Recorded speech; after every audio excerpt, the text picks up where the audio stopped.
for those who are not familiar, big name hotel brands have been expanding their portfolios, and they've been including a lot of boutique and independently owned hotels.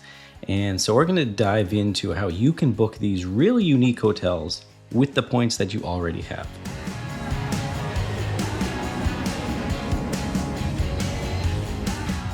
Hey, I'm Chris. Welcome to the Upgraded Points Podcast. And I'm Katie, and today we have a ton of news to talk about, including a new promo code for Roame.Travel, some new lounge concepts, and even a new credit card. Then we're going to talk about small luxury hotels of the world and Mr. and Mrs. Smith. Before we get to that, if you're enjoying the show, we would love it if you liked and subscribed on YouTube, Spotify, or wherever you get your podcasts. And if you have questions or comments for the show, you can reach us at podcast@upgradedpoints.com. So Chris, tell us about this new credit card. All right, so big news coming out of Citi. They're really stepping up their game in the premium card area. As of recording, we do not have all of the details about this card. So we're going to save our full breakdown and analysis for a future episode. But if you are interested, we have all of the details of this new card in the show notes. So go check those out and then tune back in for all of our details later on. Yeah, I'm really excited to dive into this new card in a future episode. That'll be a good one. Okay, so there's some exciting news in the world of airport lounges. And we all know airport lounges can get really crowded. And that is one of the big problems with them. And there's some new developments that are aimed at combating that problem. So the first one, which was announced just a couple of weeks ago in mid-July, is Sidecar by Centurion. And these are lounges that will be located in the same locations as current Centurion lounges. And it's kind of the little brother of Centurion lounges. They are premium spaces that are going to have some small bites. You can grab a cocktail. They are not a grab and go concept. So that's really important to understand. But they are aimed at those travelers who are just passing by, want to stop in for a quick drink, a quick bite to eat, 10, 15 minutes, an hour, whatever. And actually, you're only allowed access 90 minutes before your flight. So that's really different from Centurion lounges, which gives you access up to 3 hours before your flight and even longer if you're on a layover. So these are really aimed at combating that overcrowding problem. So that's going to be a good one to keep an eye out for. Yeah. The next one, which is actually announced on the same day just a couple weeks ago, is Provisions by the Admirals Club. And this is the Admirals Club version of that same concept. However, this is a grab-and-go lounge. So you're going to find packaged food, sandwiches, salads, snacks, and non-alcoholic beverages. There's not going to be a bar. You can't grab a cocktail here. But they will have American Airlines representatives there that you can talk to if you need to change a flight or make some sort of adjustment, which is really helpful if you're in a bind. And the first location will be in Charlotte, which is a huge American Airlines hub. So that's going to be great. Expected to open later in the summer of 2025, and it will be near Gate A1.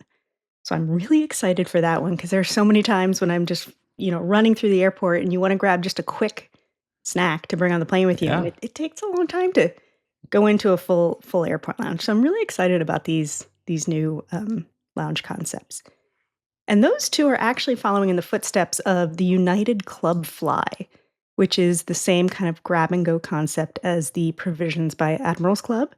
And there are 2 locations now, and the most recent was just opened in February in Houston. So keep an eye out for those 3 new concepts that will hopefully work on alleviating some of that overcrowding problem at airport lounges, because that's a bummer. It is. No one likes to wait an hour before getting into a lounge to sit there for 20 minutes. No, it's so frustrating. You're right. This is going to be nice. The grab and go concept has been really expanding lately. And plus, even Capital One, their full lounges focus on grab and go as well. So we'll see. Hopefully, like you said, this helps out with the overcrowding. Yeah, it'll be a good one to watch. Yeah. You had mentioned earlier at the top of the show that we have a promo code for our listeners. One of our favorite tools is Roame.Travel, and right now you can save 15% with the Friends of Roame subscription. Just use promo code Upgraded Points and check the link in the show notes for all the details there. But that's a great tool that we use all the time, and you can save 15% off. So that's a really nice deal. Yeah, and when you combine that code with the annual subscription, I did the math, you actually save over $60 off of paying month by month. So it's a really good code to use if you want to try out that tool. It's a really, really great option. Okay, before we get to our main topic, there is something that I had to mention. I don't know how long this has been happening for, but I just noticed it the other day. So I was online looking at Southwest flights for an upcoming trip. And I kind of noticed that the flight seemed a little more expensive than I was expecting, but I was like, oh, whatever. So I go about my business. I look at a couple options and I go back. And then I noticed something is different. And if you've ever bought a Southwest Airlines flight, you know that the cheapest fares, the Wanna Get Away, which is now called Basic, and the Wanna Get Away Plus are always on the right-hand side of the screen. There's 4 columns. And what I noticed is Southwest has flipped that. So now the Hmm. Basic is on the left side, and the Hmm. Business Select, which is the most expensive fare, is on the right. So you could very easily, without really thinking about it, accidentally buy the Business Select fare thinking that you're buying the cheapest fare. I mean, I didn't notice it at first. It took me a while to realize it. Um, and so just keep that in mind if you are out there looking at Southwest flights.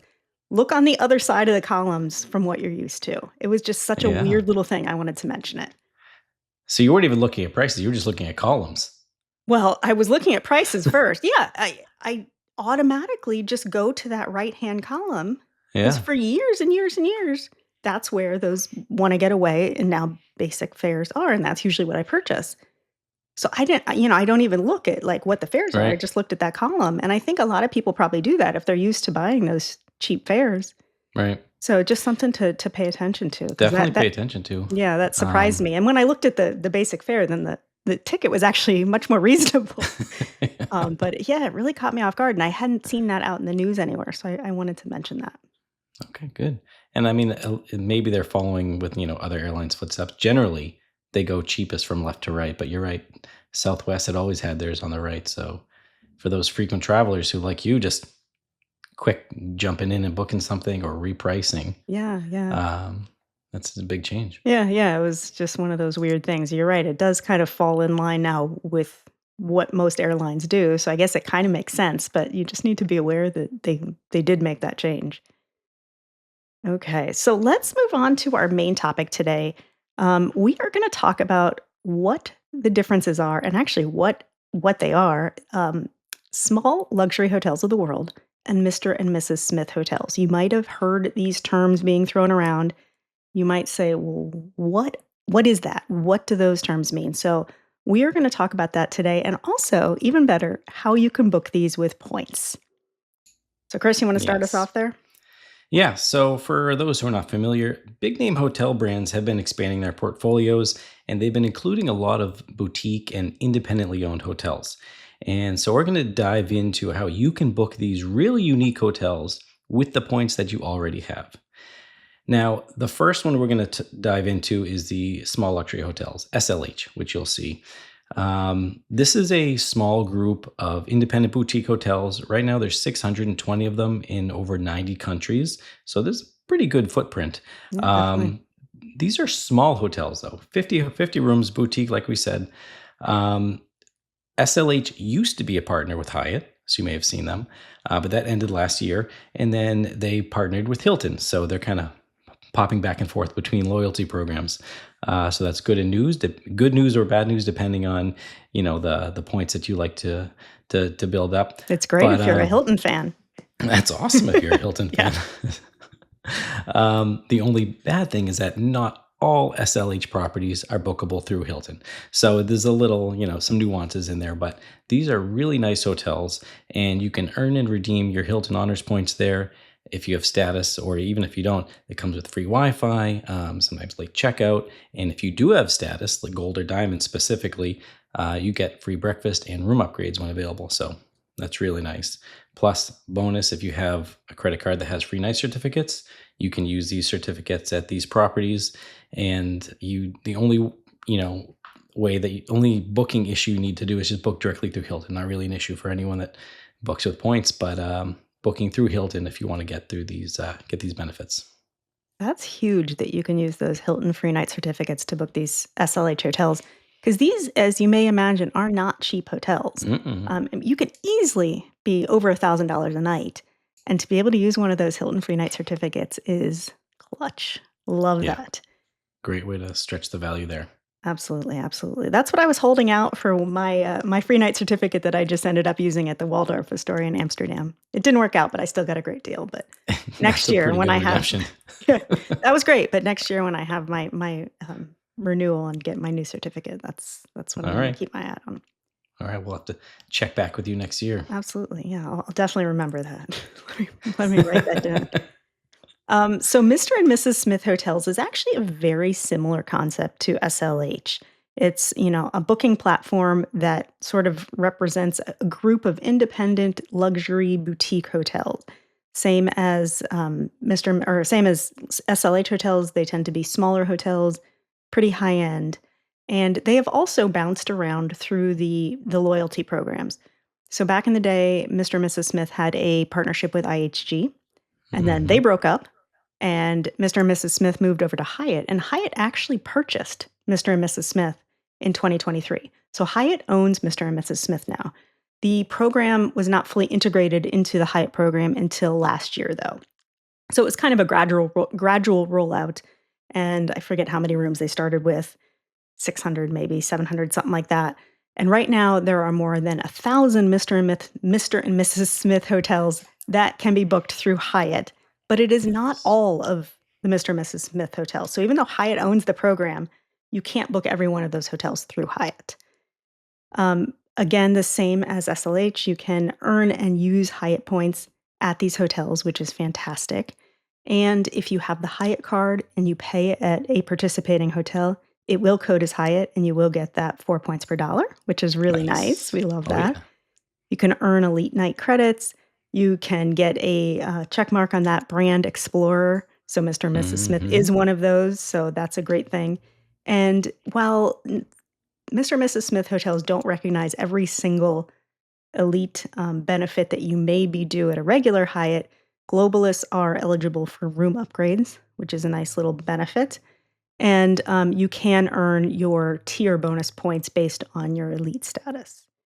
So you might not get all of those benefits, but elites do get some benefits. Hmm. And earning and using points at those hotels can be really nice. I will say historically, and I haven't done enough research to say this is across the board, but I have looked at a couple of them, and the points prices were not amazing. So, there are definitely some out there that are gonna be a good deal, but it's kinda one of those things. Some of these are better in concept for some of these locations than in Sure. real life, so keep an eye out for that. Just make sure you're looking at the points versus the cash value when you wanna use points at one of these hotels to make sure it's actually a good idea. Yeah. And if you're going to be paying cash, even better because then you'll earn those 4x Hilton points. I'm sorry, Hyatt points. Yeah, absolutely, absolutely. Okay, let's take a quick break. And when we come back, we want to show you some examples of some of these hotels that you can book with these programs.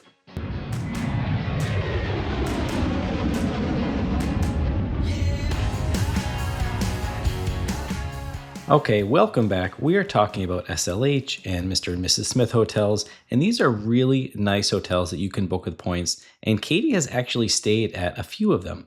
So she's going to walk us through some of them that she stayed at recently, what the booking process is like, and what you can expect at some of these boutique hotels.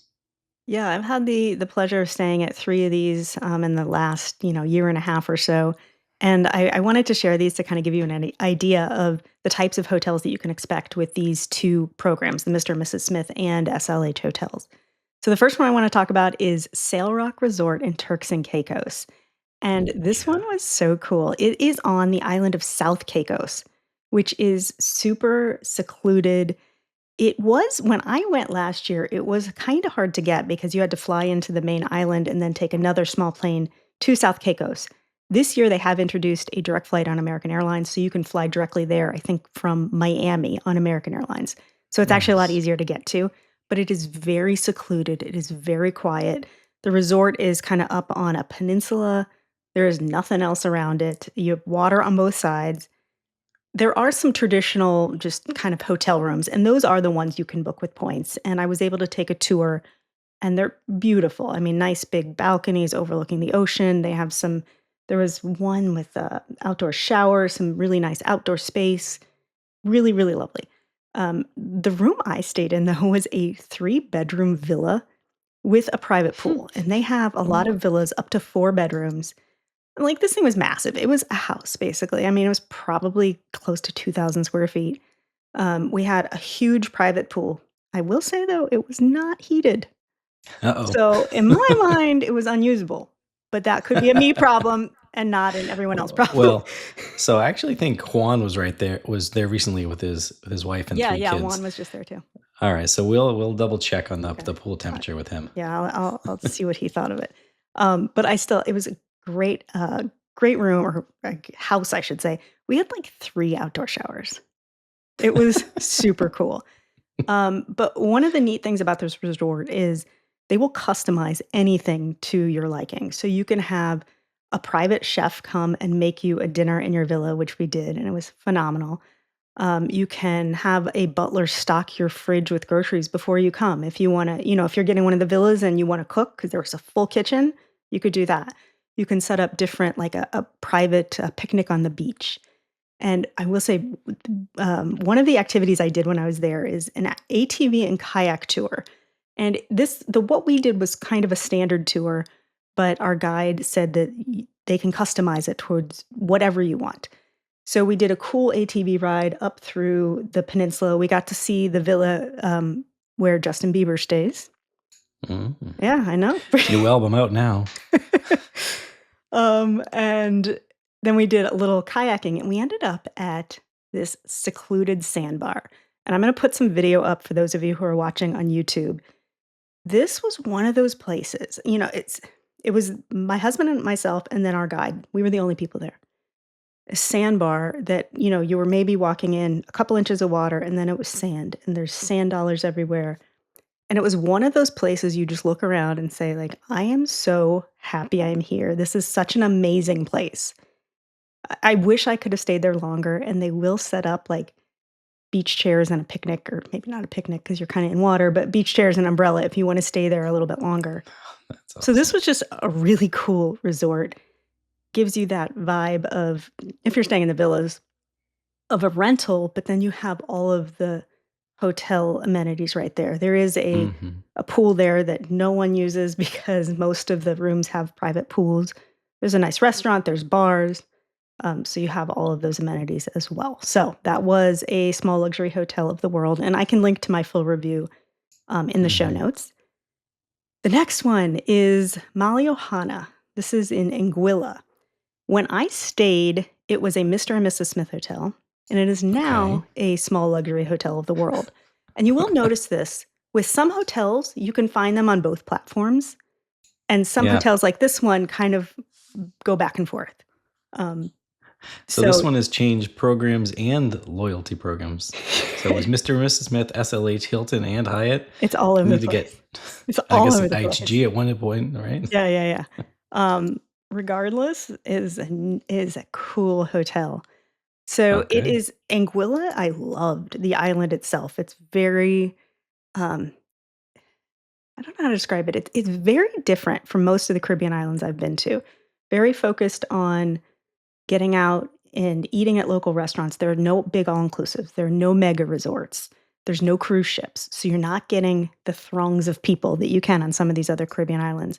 And Mhm. local food is amazing, and it's just a really nice place. So this hotel is located on the end of Meads Bay Beach, which is probably my top 2 favorite beaches in the entire Caribbean. Oh. Absolutely gorgeous. It's maybe a mile, mile and a half long. The most amazing pure white sand beach, warm water, just and not crowded. Fantastic. Loved every second of this beach. So it's up on a kind of a cliff on the end of the beach. So you look out over this gorgeous water, the beach, and lush vegetation everywhere.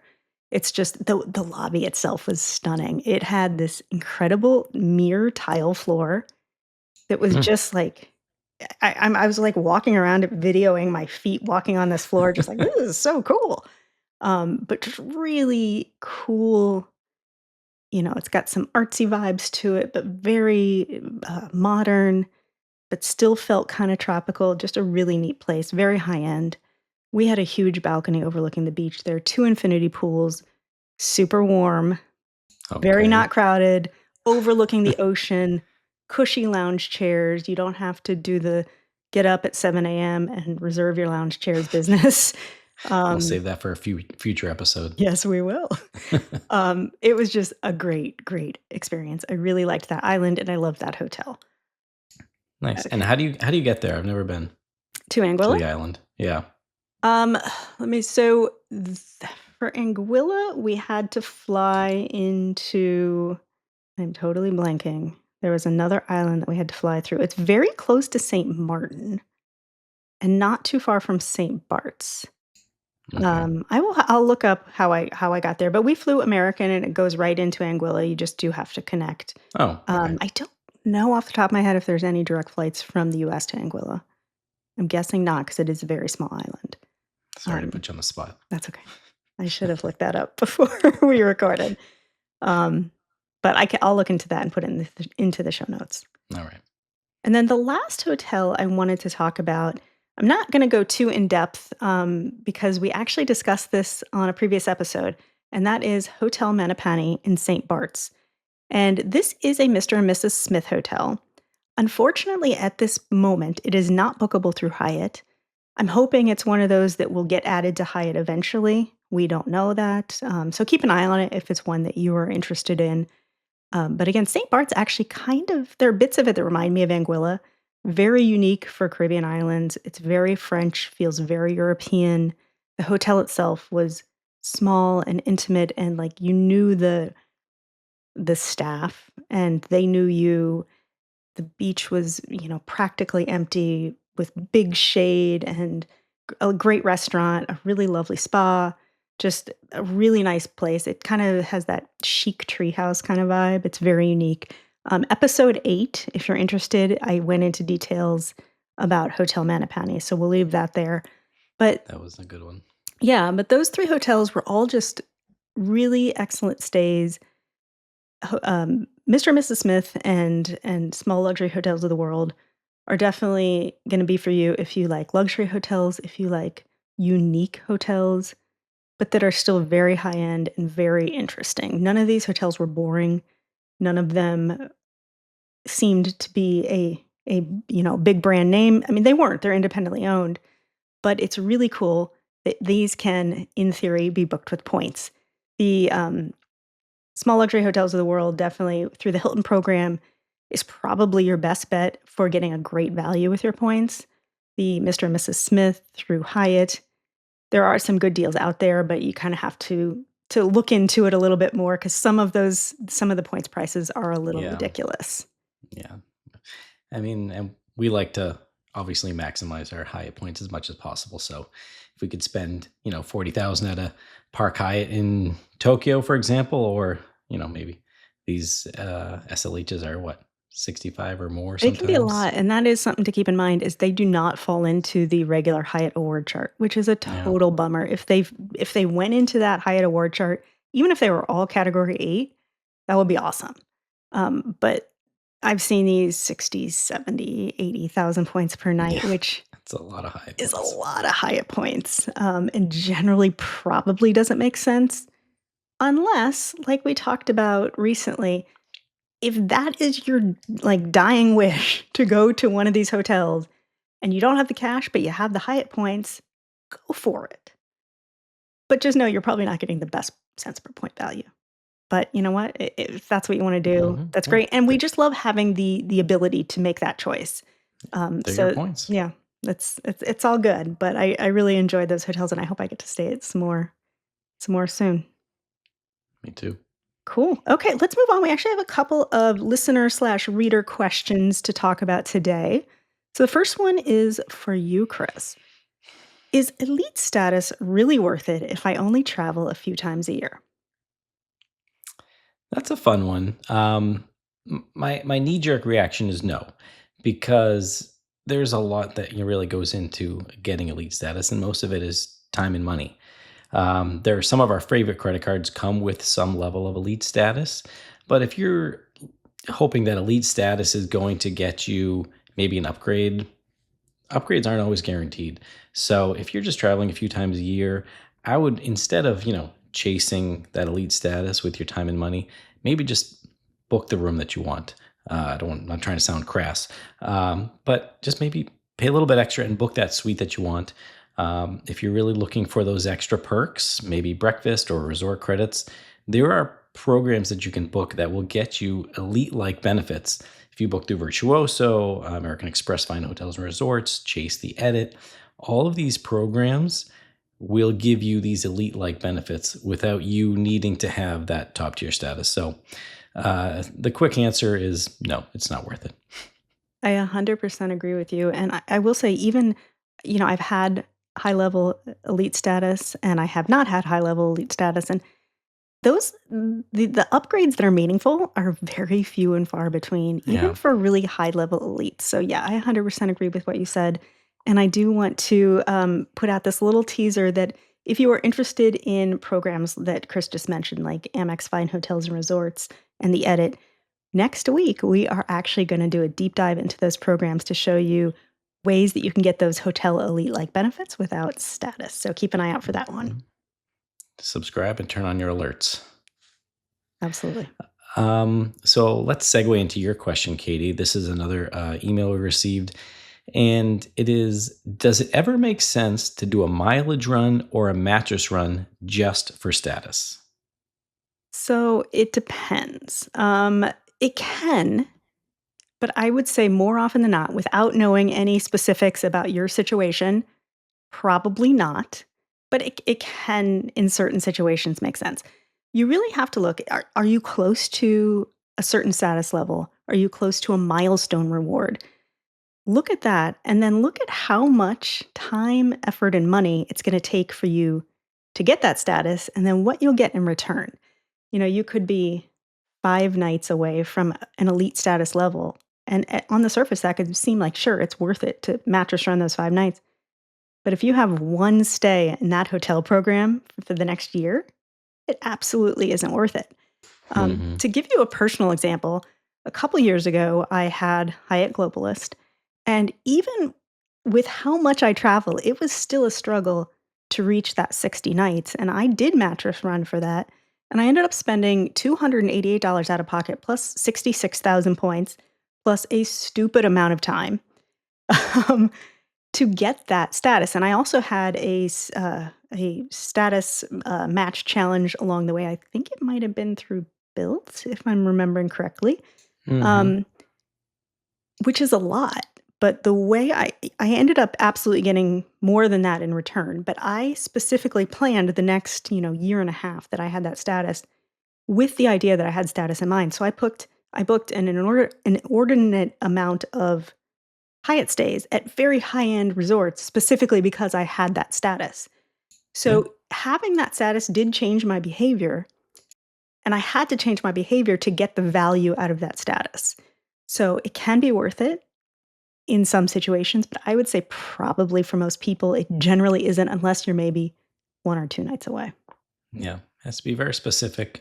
Run your numbers, and like you said, it's going to really depend on your next year of travel, so you can take care of those take advantage of those benefits, and then. But like you said, you kind of were maybe forcing yourself into these Hyatts for the next year. I'm sure you had an awesome time, but maybe that's wasn't maybe ideal for the overall experience. But I'm 100%, sure. and I 100% was forcing myself into Hyatts, and like you said, I had a great time, and there were Hyatts I wanted to stay at, but it did alter my behavior, and that's just Yeah, something to keep in mind. Maybe that's okay, and in that situation, it was, but I sure. did that once, and I haven't done it since. So, Yeah, yeah, look at the time, money, and effort it's gonna take and do the math, and you'll have to figure that out for yourself in your own particular situation. well said. Cool. So I think that does it for us this week. If you're enjoying the show, we would love it if you liked and subscribed on YouTube, Spotify, or wherever you get your podcasts. And if you have questions or comments for us, you can reach us at podcast@upgradedpoints.com. We'll see you next week.